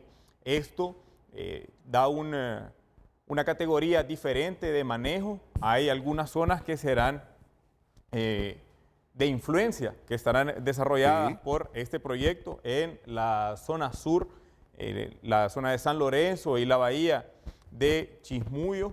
Luego en la zona cercana a Danlí está la zona de Apahuís, la Sierra de Agalta, el Parque Nacional Montaña de Botaderos, la zona de Capiro Calentura, y luego también lo que implique para los puertos marinos. Pero la visión progresista de la presidenta Xiomara Castro ha llevado a que en estos poco más de 2 años seamos el país en la región con mayor cantidad de declaratorias de áreas protegidas naturales, que es contrario a la tendencia en la región, que es donde están reduciendo más bien los límites de las áreas protegidas. Revisar todas las zonas de influencia por donde estará transitando las rutas del tren, y que se pueda desarrollar entonces no solo lo que ya los académicos definen como la T del desarrollo actual, sino esta nueva zona, pero asegurando el desarrollo sostenible con todas las previsiones que sean necesarias para el cuidado de la biodiversidad, además también con el acercamiento a los pueblos, llevando a cabo las consultas previas, libres, informadas, que el pueblo sepa a ciencia cierta qué es lo que va a pasar en cada uno de sus municipios, en cada uno de los poblados de influencia, que la gente sepa y apruebe además cuáles van a ser las actividades a desarrollar durante todos estos cientos de kilómetros de las líneas ferroviarias, de los puertos secos y de las carreteras que ya se están desarrollando, que lo podamos hacer desde la Secretaría de Recursos Naturales, pero además también con todas las instituciones que están adyacentes y que están inmiscuidas en el Gabinete Ambiental. ¿Tú te acuerdas de una represa que hicieron hace algunas décadas los chinos? Una de las represas más grandes del mundo, que hubo un desplazamiento de millones de chinos. Y bueno, allá por su sistema no anduvieron preguntando, allá simplemente aquí hay una obra de seguridad nacional importantísima, les damos estas opciones, pero por lo que estás diciendo, tiene que haber un equilibrio entre el proyecto que lo necesitamos y ojalá que se materialice y los cuidados ambientales, porque tú lo dices, esta es una zona con una geografía quebrada, mucha montaña, hay que cuidar el agua, hay que cuidar esto, hay que cuidar lo otro, hay que hacer consultas, o sea, el diseño de esto no va a ser nada fácil si se toma en cuenta el criterio de la gente. Es un reto enorme que tienes, Luqui, con todo el equipo. Bueno, ¿y qué decir de un proyecto de infraestructura de 20.000 millones de dólares? A ti, Octavio Pineda, te toca hacer o quedar en la historia como uno de los grandes impulsores. Si ya Cabañas lo idealizó en 1853, en caso de concretarse, ustedes son los impulsores que empiezan a materializar ya esto con hechos concretos. Imagínate. Claro, Renato, y gracias por darnos el espacio acá para poder hablar de un proyecto tan importante.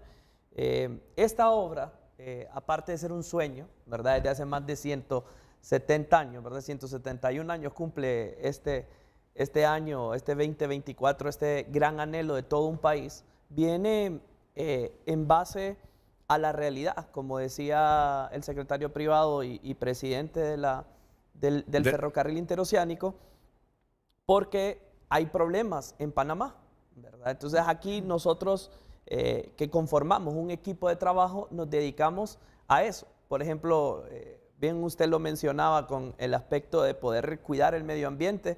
Yo más bien lo que hago es vertir concreto y vertir asfalto en un montón de lugares, y para eso ocupo los permisos de extracción de materiales en ciertas cuencas o en ciertas quebradas. Al final es la complementariedad de no solamente tener instituciones fuertes y bien tecnificadas, como decía el ministro de Defensa, bueno, el batallón de ingenieros lo vamos a poner a trabajar. Tenemos en la Secretaría de Infraestructura y Transporte, que por excelencia es la que maneja los proyectos, megaproyectos de inversión en infraestructura. Usted los mira el día de hoy, por ejemplo, esa gran inversión que se está haciendo en carreteras, y hay cualquier cantidad de obras complementarias, ¿verdad?, que se deben de realizar. Aquí en la Secretaría de la CID, la Secretaría de Infraestructura y Transporte, hay más de 1.200 profesionales que tenemos que capacitarlos para poder llevar a cabo estas obras. Y no solamente nos remitimos, Renato, a únicamente el sector público,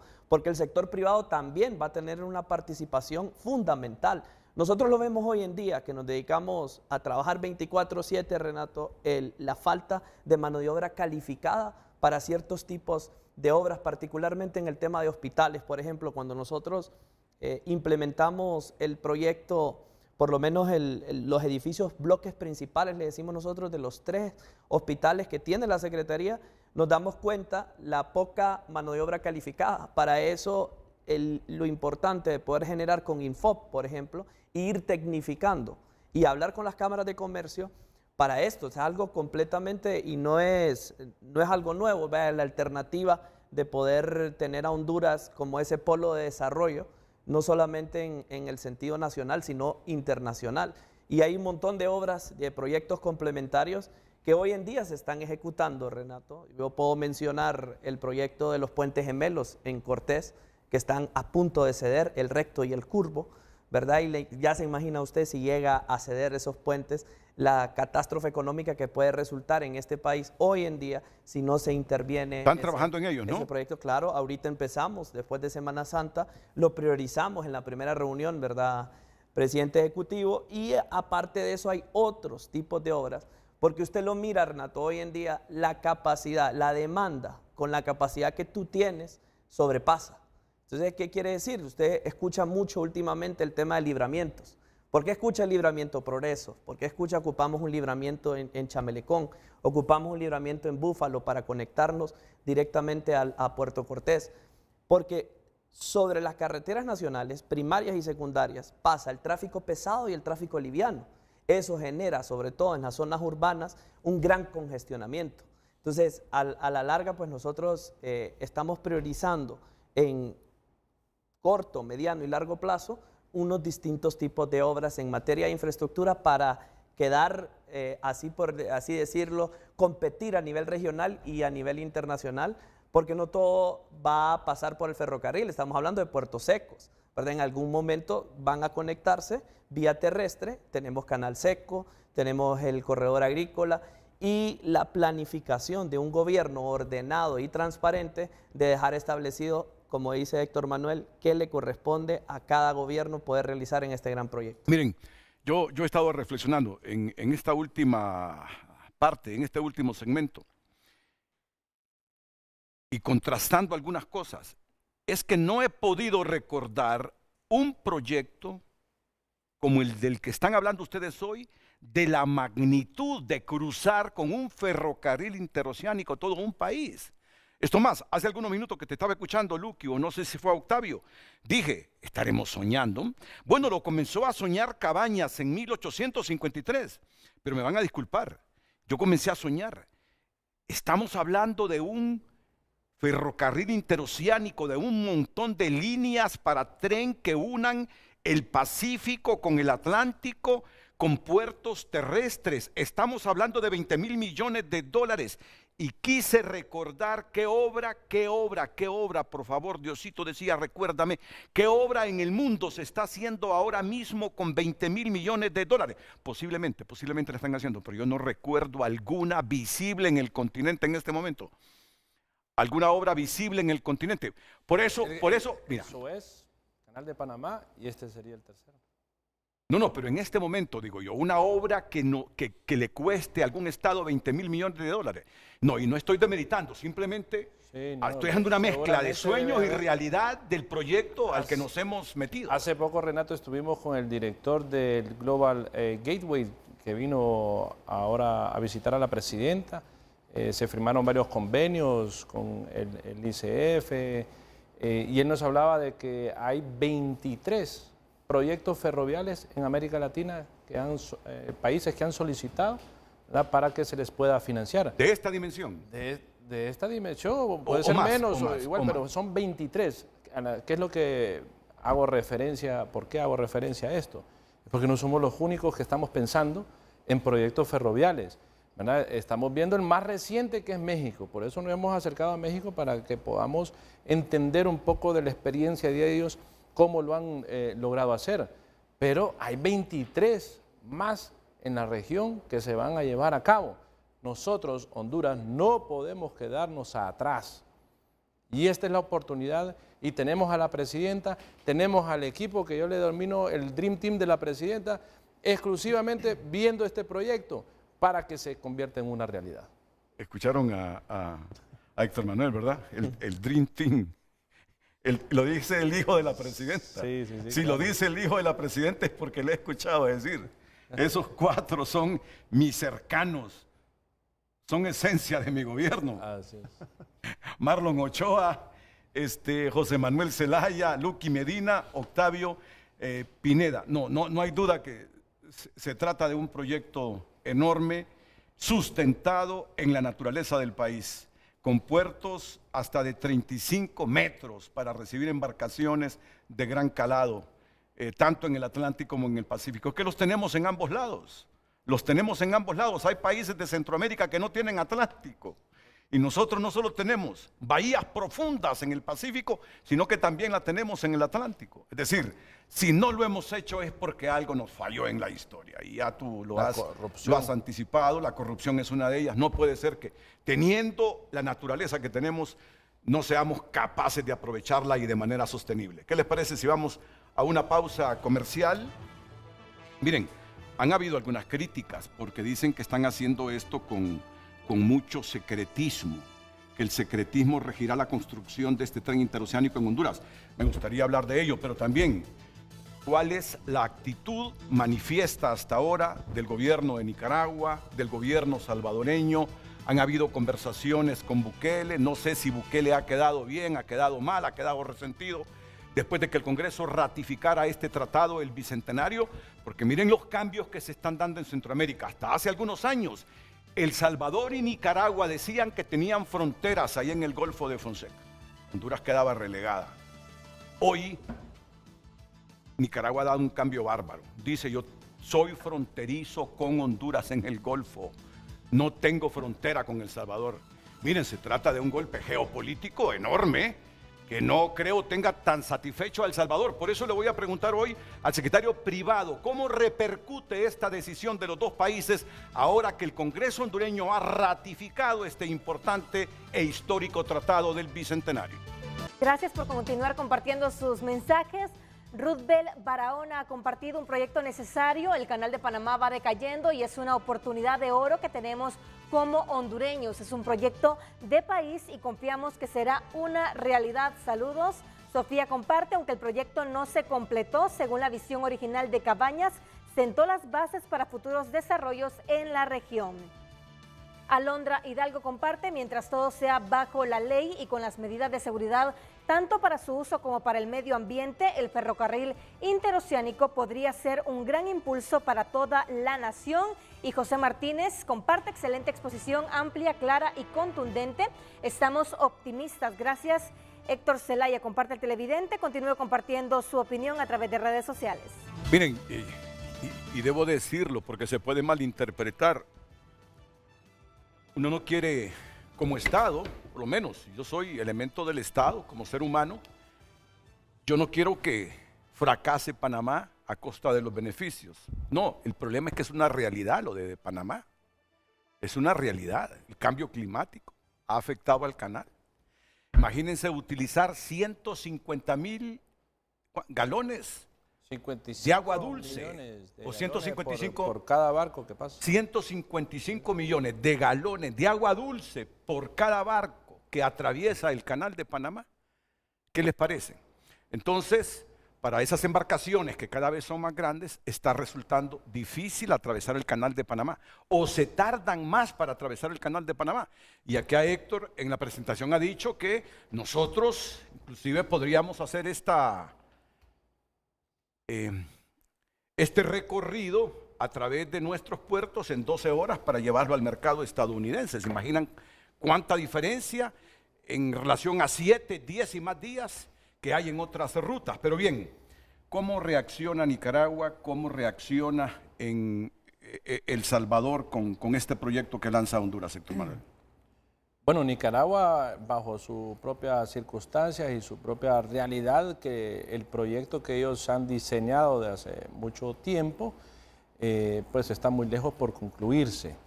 El Salvador, tenemos una muy buena relación con el gobierno de El Salvador, en lo personal, con el presidente Bukele, con su familia. Y hemos estado hablando durante los últimos 2 años sobre cómo podemos rescatar muchos de los acuerdos que ya se habían impulsado en el gobierno anterior del presidente Zelaya, del 2006, del 2007. El Salvador para nosotros es un pueblo hermano, ¿verdad? Y hemos hablado obviamente del uso del canal seco, de la integración aduanera, una sola aduana, y hemos ido avanzando. Y es uno de los elementos que tenemos pendientes ahora, justo después de la aprobación con el Tratado de Nicaragua, acercarnos nuevamente a El Salvador, ¿verdad?, para ver qué acuerdos podemos lograr para que ellos también se sientan parte de este proyecto y sean beneficiados. El presidente Bukele tiene también un proyecto ferroviario.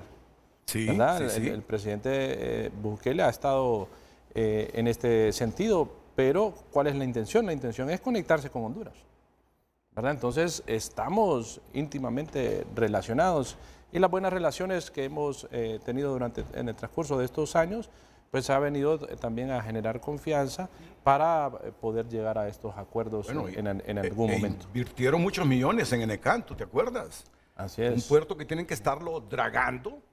En la Unión. En la Unión. Lo regaló Japón. Y que no tendríamos que hacerlo nosotros en la isla del Tigre por la profundidad ahí de la bahía. Así bueno, es. nosotros no nos ha ido tan bien con San Lorenzo.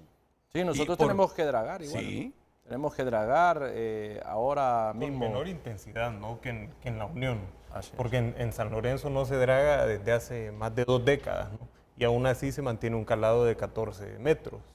En el caso de la Unión, el dragado tiene que hacerse semestralmente por la cantidad de residuos que arrastran los ríos que salen precisamente de Honduras, de Occidente, ¿no? Y mantienen la profundidad de 12 metros.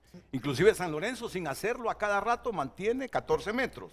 Y El Salvador... 28. 20. No, San San Lorenzo. Lorenzo, sí. San Y El Lorenzo anda Salvador entre los haciéndolo 11. el dragado. Cada 6 meses lo mantienen 12. Imagínate cuánta diferencia. Y un Neopanamax, por ejemplo, que son los que transportan, Panamá hizo nuevas esclusas, ¿verdad?, que tienen un calado más profundo, tienen un calado de 15 metros, ¿verdad?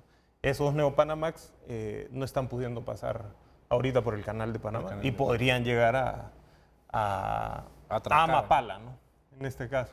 Ok, sobre esos cuestionamientos que he leído en torno al secretismo que SPCM tiene en relación a la construcción de este ferrocarril interoceánico, que nos pueden informar. Aquí, por ejemplo, Sí. estoy leyendo un medio digital que dice decisiones que van desde crear una asociación público-privada, decretos de emergencia para compras directas y declarar reservada toda la información relacionada a organizaciones internacionales y acuerdos de todo tipo con otros países, hasta el nepotismo, dice. ¿De quién es esta nota? Es de Expediente Público.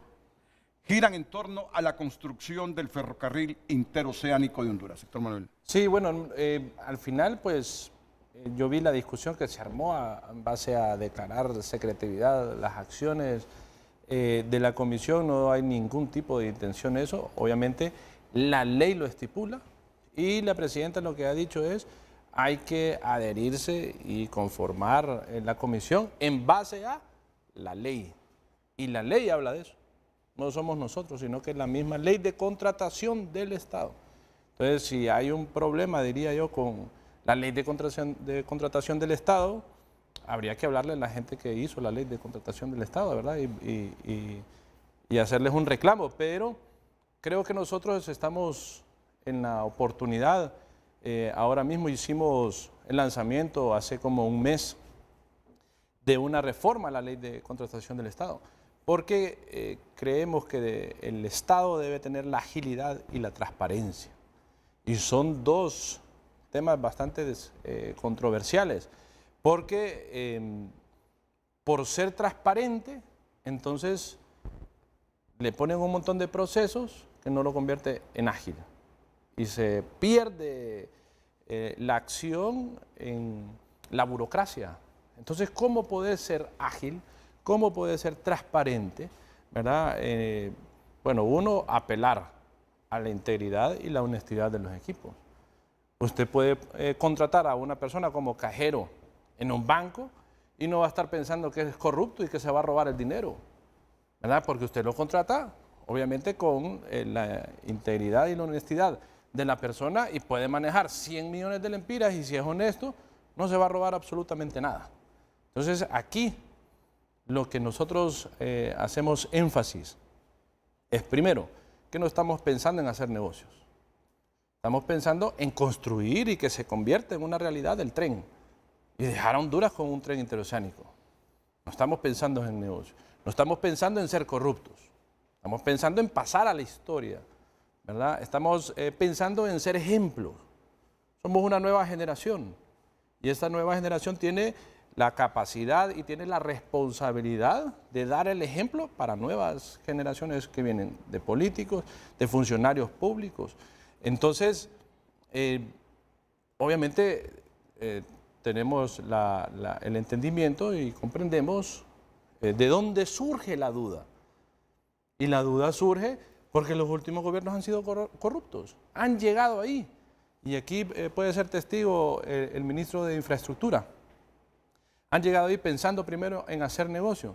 Y no se hacía la carretera de La Esperanza, Intibucá, a Ciguatepeque, porque no había una empresa que les aceptara hacer negocios para convertirlo en un peaje.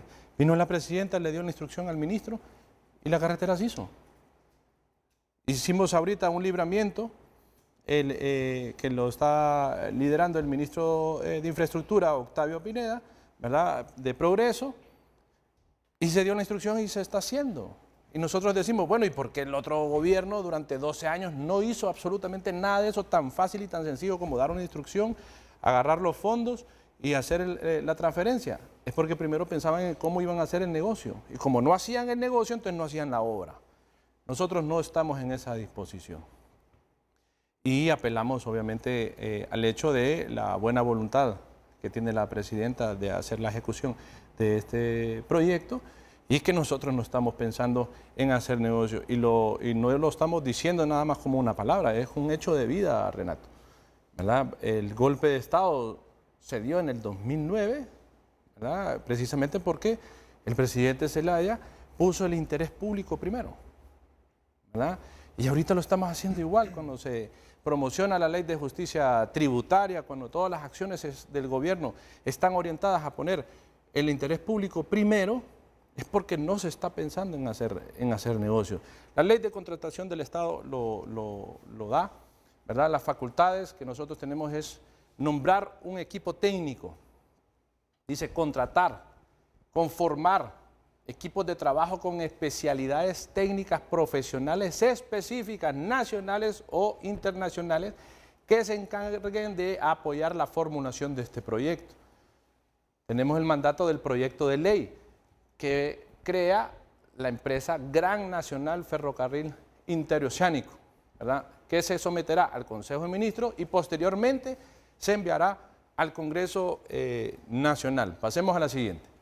Dice, identificar, solicitar las autorizaciones y permisos necesarios de conformidad con la ley de transparencia, defensa, seguridad, ambientales, locales, tributarios, constructivos, para los gobiernos locales, los cuales deben ser previamente otorgados para la realización del proyecto Gran Nacional del Ferrocarril Interoceánico. Habla de las facultades que tenemos, es buscar el financiamiento, identificarlo, gestionarlo, generar el marco jurídico y de transparencia, siempre apegados a la ley, ¿verdad? Pasemos a la siguiente. Habla de crear los reglamentos, aprobarlos, ¿verdad?, que sean necesarios para la buena marcha y logro de los fines de la Comisión Nacional del Ferrocarril. Habla un mandato de hacer la socialización, que es lo que estamos haciendo, y pone a disposición un artículo transitorio que dura 1 año para poder ser ágil. Que todo aquello que venga a ayudar para acelerar el proceso de contratación se haga a través de contrataciones directas. Y las contrataciones directas, ¿por qué genera dudas? Porque las han usado para hacer corrupción, para robarse el dinero. Nosotros no estamos haciendo ninguna de las dos, ¿verdad? Nosotros estamos haciendo las contrataciones para hacer estudios de factibilidad, ¿verdad?, para hacer análisis, para hacer diseños. No estamos haciendo compras. Entonces, contrataciones de empresas consultoras internacionales con técnicos profesionales que tienen expertise en diseños de proyectos, megaproyectos, específicamente de ferrocarriles. ¿Y por qué de manera directa? Porque así se puede agilizar. Y eso es el argumento es la agilización de estos procesos. La agilización de estos procesos para presentarlos al Congreso y que esos puedan ser aprobados en el Congreso, pero van a ser con invitación, se van a invitar a empresas transnacionales, Pricewaterhouse, Deloitte, ¿verdad?, McKinsey. Hay un montón de empresas transnacionales, porque lo que nosotros queremos es que esos estudios estén certificados por una empresa internacional y que no se lo den a un amigo aquí en Honduras que diga, este es el estudio, mire, y me pagaron $1 millón por este estudio. Son estudios que cuestan 4 o 5 millones de dólares. No se lo vamos a dar a cualquier perico y los palotes, sino que simplemente queremos darlo, ¿verdad?, y certificarlo, que lo que está diciendo Honduras, que esa inversión que se tiene que hacer, que ese estudio de factibilidad económica, de ambiente o de impacto social está certificada y es real y se puede llegar hasta el último detalle. La última parte del programa es para el mensaje final de cada una de las instituciones aquí representadas con sus titulares que conforman la CONFI, la Comisión Nacional del Ferrocarril Interoceánico. Y como yo sé que viendo estos gráficos con el corredor logístico, con el corredor agrícola, con el corredor turístico, con Amapala, con Trujillo, con el trazo del ferrocarril interoceánico, uno se estimula más. Me gustaría que estas gráficas estuvieran aquí en las pantallas para que les sirvan de referencia a los ministros aquí presentes. Nuestra última pausa comercial y luego comentarios e información final. Bueno, estos son los comentarios finales. Tenemos 8 minutos inspirados en esos mapas. Ahí están los proyectos complementarios. Estos son los proyectos complementarios al ferrocarril interoceánico. Comienzo con Octavio Pineda. Bueno, puedo ir mencionando varios, como decía el secretario privado. Agarremos la barca a Tela La Ceiba, corredor turístico, tramo 1, fuente de financiamiento Banco Centroamericano de Integración Económica.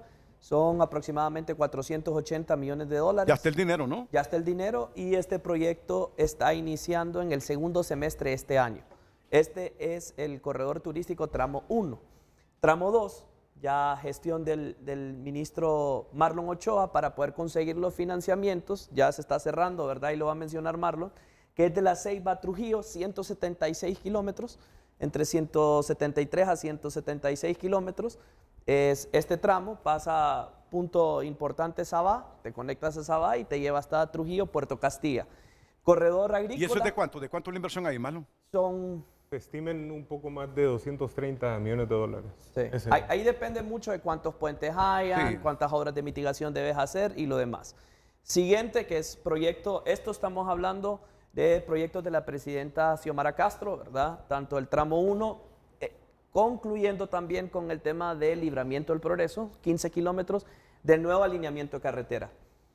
Corredor agrícola, Terrero Blanco, Las Lomas se llama en Danlí, hasta Terrero Blanco en Olancho. Esto lo que te lleva, ¿verdad? Este es tramo 1 y tramo 2 ya es lo que te conecta de Terrero Blanco hacia Catacamas.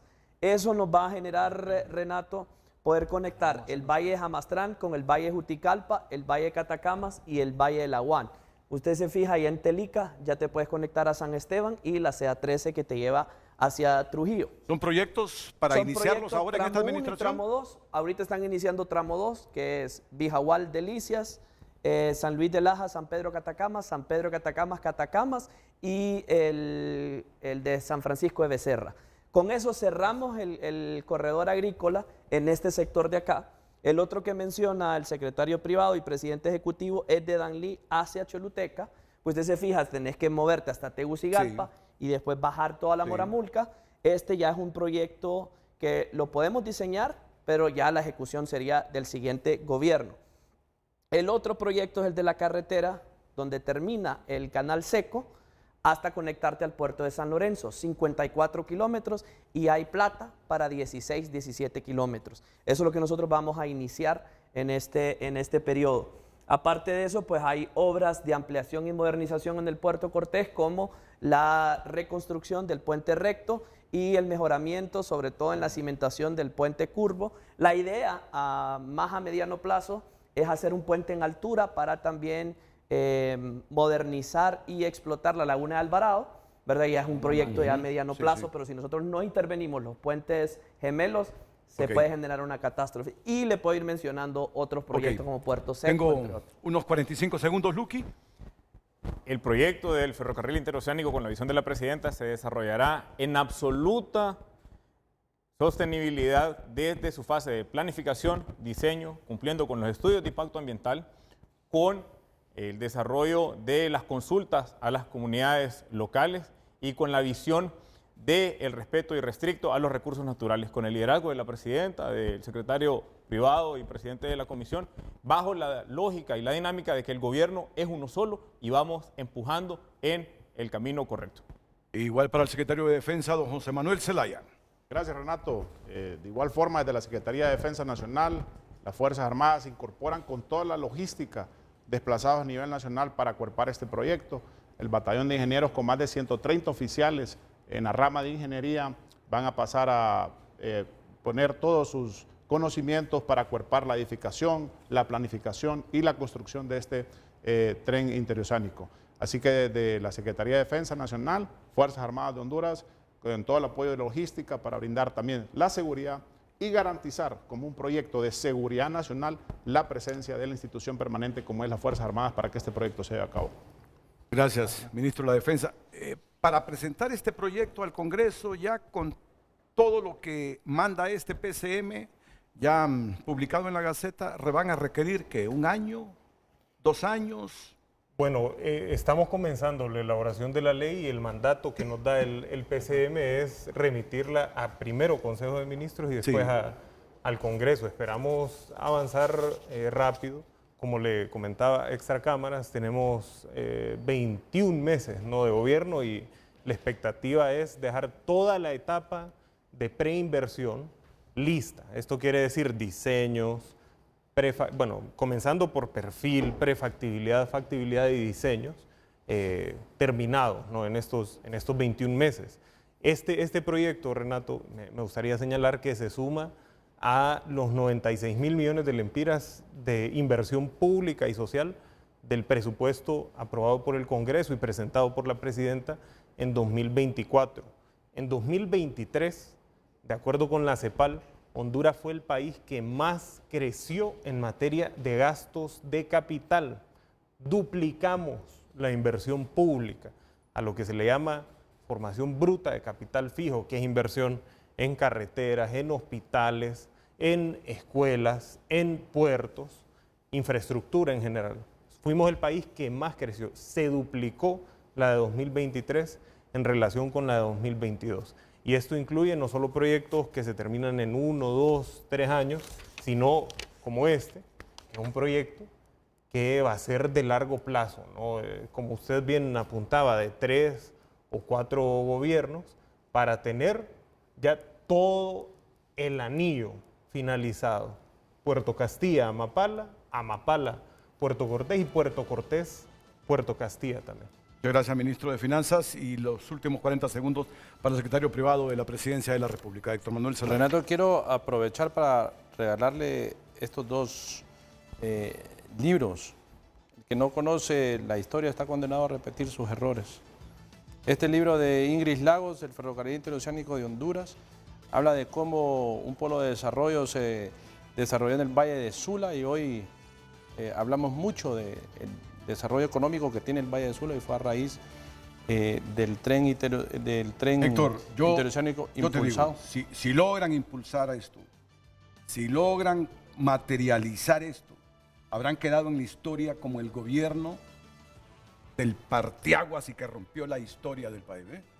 Dios quiera que lo logren. Y quiero regalarle que lo logremos, mejor dicho. Este libro, El Ferrocarril Nacional y el Muelle y Faro, después de Cortés, ¿verdad? De Puerto Cortés, de 1911, que habla sobre un personaje, Washington Valentine, ¿verdad? Que el diario El Observador, ¿verdad? Hizo varios artículos desenmascarando un osado aventurero inversionista del ferrocarril que vino a estafar a todos los hondureños. Muchas gracias, Héctor Manuel. Terminamos aquí, muchas gracias, les agradezco y ojalá que Dios nos bendiga, porque yo sé que todos creemos en Dios aquí, tenemos fe que el país puede estar dando el paso gigante para convertirse en una nación referente con una democracia desarrollada que nos permita vivir en mejores condiciones a los 9, 10, no sé cuántos seremos para el 2030, 2040, cuando ya esté finalizada esta obra. Todo, muchas gracias, buenos días.